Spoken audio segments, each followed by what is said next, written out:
കാട്ടിലെ കഴുതിയെ ചാട്ടം പഠിപ്പിച്ചതാര്? നിന്റെ അച്ഛൻ. ആശാനെ ആ ഫ്ലോയിൽ വന്നതാടാ. നിങ്ങളോട് എന്റെ തന്തയ്ക്കും വിളിച്ചോണ്ട് വിടരി. പൈസ മൊത്തം തീർന്നു.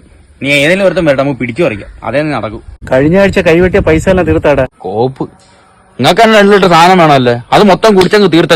ശരീരമൊക്കെ ഒന്ന് ഇളവിയതല്ലേ. അടിമൊത്തം വാരിക്കൊട്ടെ ഞാനല്ലേ? എന്നിട്ട് നിങ്ങൾ ഏണ്ടെന്നല്ലേ പൊങ്ങിയത്? നിനക്ക് പൈസ അല്ലേ വേണ്ടത്? ഇപ്പൊ റെഡി ചെയ്ത് തരാം.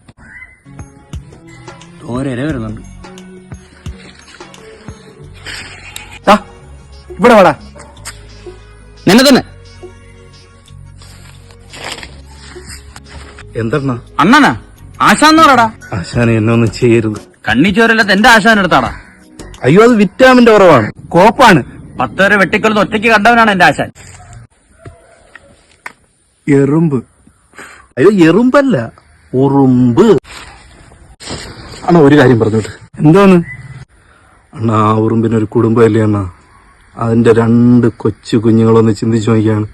ഇത് രാത്രിയിൽ വരുമ്പോഴത്തേക്ക് പലഹാരമൊക്കെ വാങ്ങിച്ചുകൊണ്ട് വരുമെന്ന് കരുതി അത് വീട്ടിന്റെ മുറ്റത്ത് വന്നിങ്ങനെ അപ്പം പറഞ്ഞ് കാത്തിരിക്കുമ്പോ ആ പാവ ഉറുമ്പിനെയല്ലേ അണ്ണൻ കൊന്നു കളഞ്ഞത്. കഷ്ടമല്ലേ അണ്ണ? ആ കൊച്ചു ഉറുമ്പേക്ക് ആരുണ്ടെണ്ണ ആ പാപ്പം വാങ്ങിച്ചു കൊടുക്കാൻ?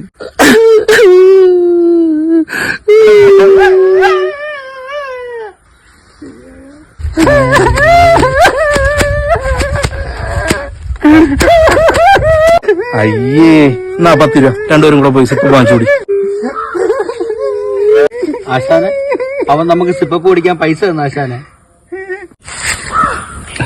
പൈസ മേടിച്ചെന്ന് പറഞ്ഞാൽ പൈസ മേടിച്ചു തരും.